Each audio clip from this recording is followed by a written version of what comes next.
Pendant des années, le monde a dit à l'Ukraine que reprendre la Crimée était impossible. La Russie a annexé la péninsule en 2014 et l'a fortifiée depuis.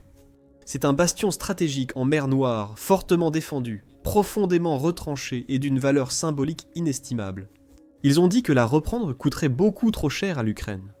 C'est exactement ce que certains politiciens veulent que l'Ukraine croie. Mais l'Ukraine c'est mieux que ça. Ils prétendaient la Crimée intouchable, mais se trompaient. Aujourd'hui, une voie surprenante et brillante pour reprendre la péninsule émerge, et l'Ukraine se prépare à la saisir. Avant d'expliquer le plan, nous devons d'abord comprendre ce qu'est la Crimée, et pourquoi elle compte autant pour l'Ukraine et la Russie.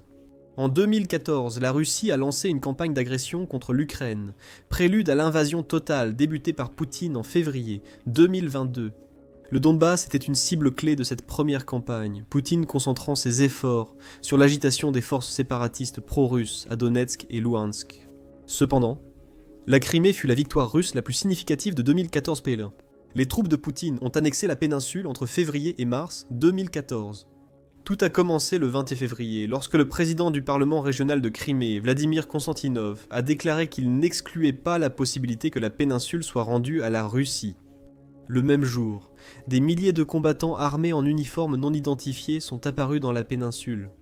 Il s'agissait des petits hommes verts, probablement des soldats russes, qui refusaient d'interagir avec les civils et se concentraient plutôt sur l'attisement du sentiment pro-russe.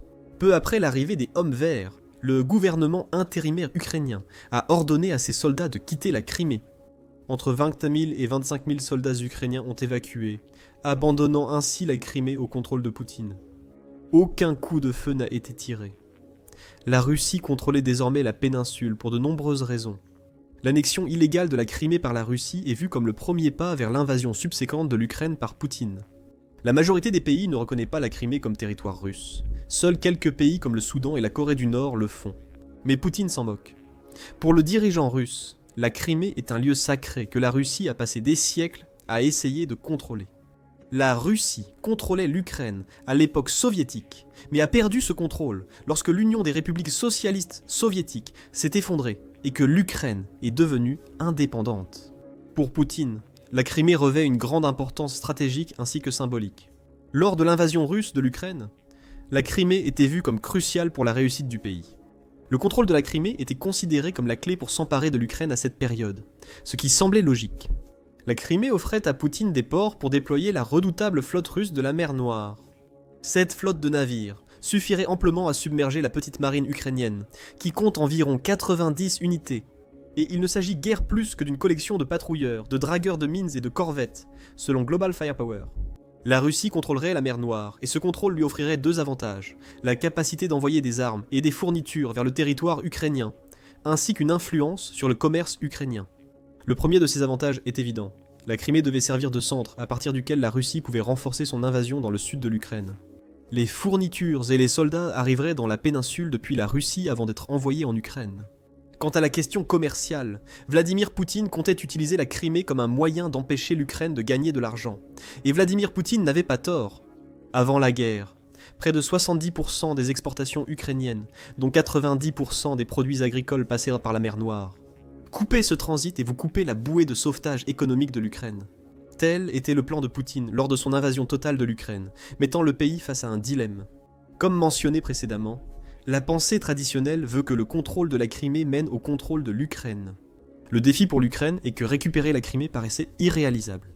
La géographie joue un rôle clé dans cette supposée impossibilité, selon l'analyste géopolitique Paul Warburg.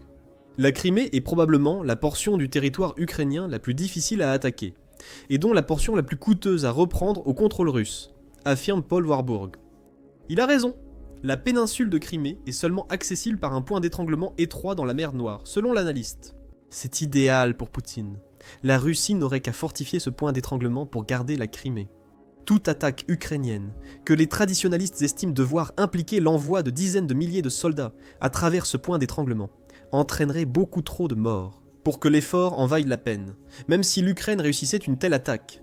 La combinaison de l'ampleur de ces pertes et du déplacement de l'attention loin du continent, que les forces de Poutine attaquent activement, signerait la fin.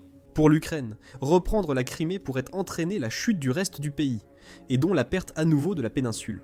C'est pour ces raisons que beaucoup pensent que l'Ukraine ne peut pas reprendre la Crimée. Ce sont aussi ces raisons qui ont amené certains à affirmer que l'Ukraine devrait utiliser la Crimée comme monnaie d'échange lors des négociations de paix avec la Russie. Remettre la Crimée à la Russie pourrait inciter Vladimir Poutine à céder ailleurs, mais l'Ukraine reste déterminée malgré cette logique apparemment solide. À aucun moment depuis l'annexion de la Crimée par Vladimir Poutine, le pays n'a même suggéré qu'il pourrait envisager de céder la péninsule. La députée ukrainienne Irina Guerashchenko a résumé l'état d'esprit en Ukraine, quand les premières suggestions de céder la Crimée ont émergé. L'intégrité territoriale et la souveraineté sont une ligne rouge pour l'Ukraine, a-t-elle déclaré. L'Ukraine n'abandonnera jamais la Crimée. Elle luttera pour reprendre la péninsule perdue à cause de l'agression de Poutine.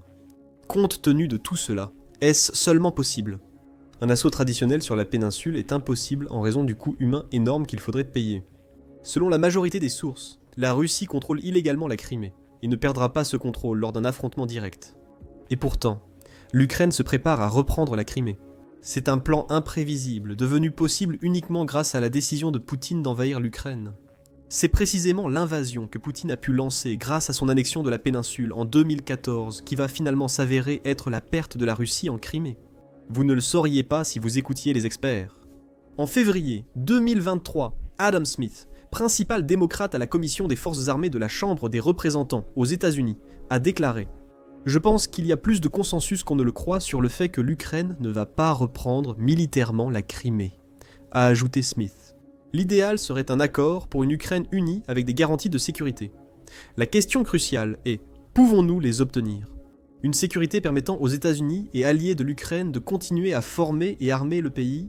Pour éviter que la Russie ne réitère dans quelques années, l'Ukraine ne peut pas reprendre la Crimée. Cela empêcherait une nouvelle tentative russe à l'avenir. Mais selon Warburg, il manque quelque chose aux analystes comme Smith, l'imagination. De nombreux hommes politiques ont affirmé que la reconquête de la Crimée est impossible sans vraiment analyser en détail la situation stratégique de l'Ukraine. Quel type de guerre l'Ukraine mène-t-elle réellement contre la Russie ? Demande Warburg. Et lorsque des politiques affirment qu'il est impossible pour l'Ukraine de reconquérir un jour la Crimée, ce n'est pas tant un reflet des capacités militaires de l'Ukraine, mais plutôt un reflet du manque d'imagination et de vision stratégique à long terme de ces hommes politiques. C'est le point clé. Depuis plus de 3 ans, l'Ukraine a maintes fois défié les attentes face à la Russie. Quand Poutine a lancé son opération militaire spéciale, l'Ukraine était censée tomber rapidement.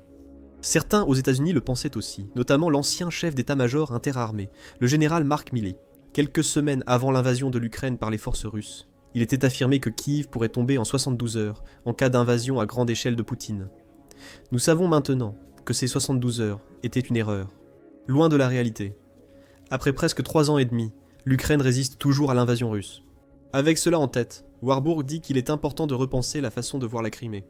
Pour analyser la situation stratégique réelle de la Crimée, l'essentiel est de ne pas se focaliser sur la situation actuelle dans la péninsule. Il faut plutôt envisager l'évolution de la situation avec le temps. Autrement dit, si certaines conditions sont réunies, l'Ukraine pourra reprendre la Crimée. Si ces conditions sont réunies, l'Ukraine pourrait reprendre la péninsule sans sacrifier de nombreux soldats. Si l'Ukraine agit habilement, elle pourrait reprendre la Crimée sans effusion de sang ni coup de feu. Tout comme la Russie a annexé la péninsule initialement. La première condition est déjà remplie. Le retournement. Nous avons déjà évoqué l'importance stratégique de la Crimée pour Poutine lors du lancement de son invasion. La Russie était censée utiliser l'accès que la Crimée lui offre à la mer Noire pour dévaster le sud de l'Ukraine et couper ses routes commerciales, privant ainsi le pays de l'argent dont il avait besoin pour se défendre. Le succès de cette stratégie semblait presque certain, grâce à ce que l'on considérait autrefois comme l'une des armes les plus puissantes de l'arsenal russe. Créée en 1783, la flotte de la mer Noire a été divisée entre l'Ukraine et la Russie après la chute de l'Union des républiques socialistes soviétiques. La Russie est sortie gagnante de cette division, s'appropriant 82% des navires de la flotte. Avançons jusqu'au début de l'invasion de l'Ukraine par Poutine. Et cette flotte comptait environ 25 000 membres et des dizaines de navires de surface dont presque tous étaient basés en Crimée, sous contrôle russe. Cette flotte était assez grande pour contrer facilement les quelques patrouilleurs de la marine ukrainienne. Cela aurait dû donner à Poutine le contrôle total de la mer Noire, mais ce ne fut pas le cas. Malgré l'absence d'une marine opérationnelle, l'Ukraine a su innover pour contrer l'agression russe. En utilisant des missiles et des drones maritimes, l'Ukraine a systématiquement éliminé 26 des navires composant la flotte de la mer Noire de Poutine. Pour empirer la situation de Poutine, il ne peut pas reconstituer sa flotte. Depuis le début de la guerre, la Turquie a fermé ses détroits en vertu de l'article 19 de la Convention de Montreux. Cette fermeture empêche les navires militaires de traverser les détroits turcs pour entrer dans la mer Noire. Cela ne pose pas de problème pour l'Ukraine. De toute façon, elle ne comptait pas envoyer de navires dans le détroit. Mais pour une flotte de la mer Noire, bombardée pendant une grande partie de la guerre par les missiles avec les drones ukrainiens, c'est pratiquement une condamnation à mort. De nos jours, la flotte de la mer Noire est quasiment absente de la guerre en Ukraine. En juillet 2024, Poutine a ordonné la retraite de la flotte de Crimée, une décision que le Conseil de l'Atlantique a considérée comme une moquerie des tentatives russes d'influencer l'Occident par des menaces d'escalade. Avec pratiquement aucune marine, l'Ukraine est en train de gagner la guerre en mer Noire. C'est problématique pour Poutine, car il a perdu l'avantage stratégique que la possession de la Crimée était censée offrir à la Russie. De plus, le Conseil de l'Atlantique affirme que le retrait de la flotte russe de la mer Noire révèle une réponse peu convaincante aux tactiques ukrainiennes, suggérant que le contrôle russe sur la Crimée n'est peut-être pas aussi total qu'il n'y paraît.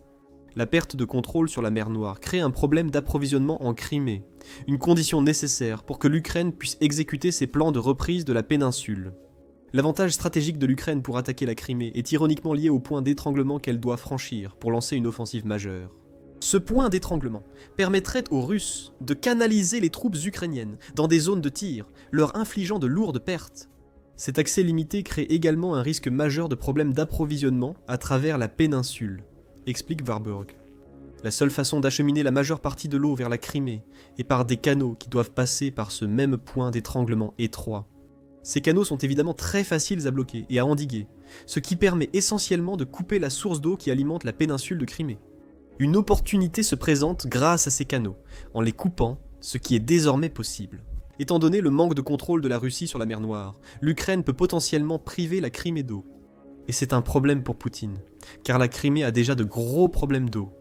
En juin 2023, la Russie a pris la décision à courte vue de faire sauter le barrage de Kokhovka en Ukraine. La destruction de ce barrage a causé des problèmes à l'Ukraine continentale, affectant 4 oblasts du pays. Mais ce que la Russie n'avait pas prévu, c'est que ce barrage approvisionne la Crimée en eau via le canal de Crimée du Nord. Ce canal a été bloqué par l'Ukraine après l'annexion de la Crimée. Bien qu'il ait été rouvert par la Russie en 2022, environ 85% de l'eau de la Crimée provient de ce canal. Le groupe de travail sur les impacts environnementaux du conflit en Ukraine le souligne aussi. 8 des 23 réservoirs de Crimée sont censés être alimentés par le canal de Crimée du Nord. Ces 8 réservoirs représentant au total 145 millions de mètres cubes d'eau. Le ruissellement de surface provenant des rivières des montagnes remplit le reste des réservoirs. Les rivières de Crimée ne pourront pas répondre aux besoins en eau de la péninsule, car la majeure partie de sa consommation provient du canal de Crimée du Nord. En plus du problème de l'eau, il y a aussi l'approvisionnement. La Russie utilise le canal de Crimée du Nord pour transporter troupes et équipements de et vers la Crimée, mais possède d'autres options. Le coûteux pont de Kertch, que Poutine a construit comme un monument à son annexion, sert également de principale artère reliant la Crimée au continent russe. Mais l'Ukraine le sait, et a visé le pont à plusieurs reprises pendant la guerre. Un camion piégé en octobre 2022 a forcé la fermeture temporaire du pont de Kertch. Il en a été de même pour l'explosion de 2 drones Sea Baby en juillet 2023 et une opération de minage complexe en juin 2025 qui a visé les piliers de soutien du pont. La Crimée est donc bien préparée pour un siège. L'Ukraine n'a pas besoin de l'attaquer directement. L'Ukraine peut attaquer le pont de Kertch, comme elle l'a déjà fait, pour couper cette ligne d'approvisionnement clé vers la Crimée. Les blocus navals, suite au départ de la flotte de la mer Noire, pourrait causer de graves pénuries d'eau et empêcher la Russie d'utiliser cette mer pour transporter matériel et soldats en Crimée. L'Ukraine a seulement besoin de patience et de volonté pour se concentrer sur ces 2 aspects du siège. Cela nous amène à la 3e condition pour que l'Ukraine reprenne la Crimée, l'effondrement économique de la Russie. La Crimée étant isolée de la Russie et la flotte de la mer Noire neutralisée, l'Ukraine n'aurait plus qu'à faire preuve de patience. En somme, elle continue la guerre d'usure initiée par Poutine dans le but d'épuiser graduellement ses ressources économiques. C'est ici que Warburg pense que la plupart des gens considèrent mal la situation en Crimée et l'ensemble de la guerre en Ukraine. La guerre en Ukraine est une guerre d'usure, selon Warburg, où la stratégie ukrainienne repose sur des positions défensives retranchées. Tenir aussi longtemps qu'il le faut et infliger plus de pertes à l'armée russe, jusqu'à ce que finalement, la Russie manque d'hommes ou de ressources à envoyer contre eux. C'est cette guerre d'usure qui a le potentiel de briser l'économie russe, rendant impossible pour Poutine de continuer à garder la Crimée. La Russie est déjà en plein effondrement économique. En mai, United 24 Media a rapporté des propos tenus par Oleg Ivochenko, qui est le chef du service de renseignement extérieur de l'Ukraine. Selon lui, Poutine est confronté à un problème majeur. Leur désir de contrôler totalement l'Ukraine demeure inchangé. Mais le désir ne signifie pas la capacité. Ils sont épuisés sur les plans technologiques, économiques et diplomatiques, selon Ivochenko. Il a ajouté que le déclin économique de la Russie empêche Poutine de réaliser son désir. Les réserves d'or du pays sont passées de 2300 à 1700 tonnes depuis le début de la guerre, dit-il, et ces réserves de yuan chinois ont également diminué.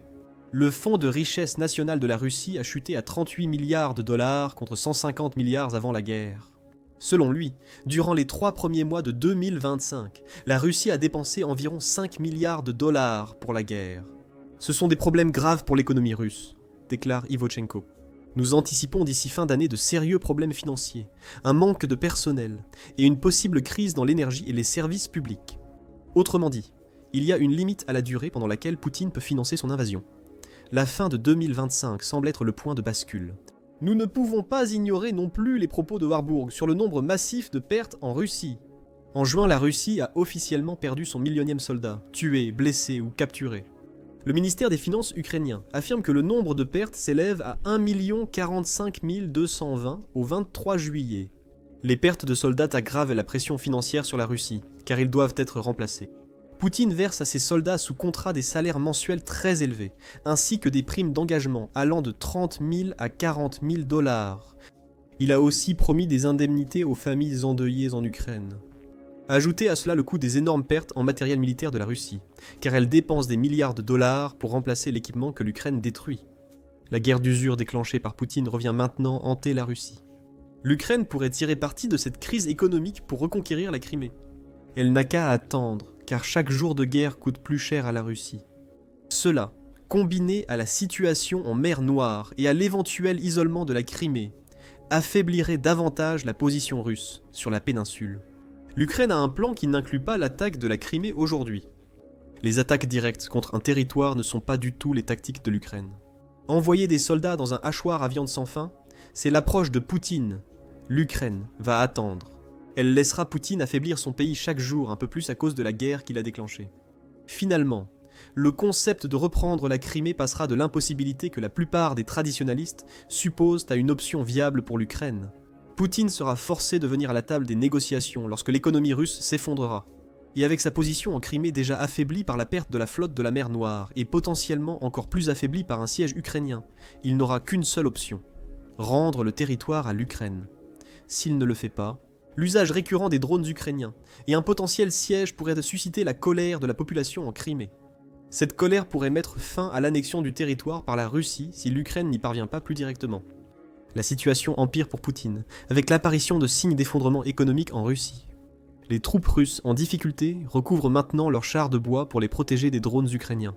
La Russie manque d'argent et de ressources pour fournir de meilleurs chars, comme expliqué dans notre vidéo. Si vous avez aimé cette vidéo, abonnez-vous à l'émission Militaire pour suivre les dernières actualités sur la guerre en Ukraine. Et comme toujours, merci de nous suivre.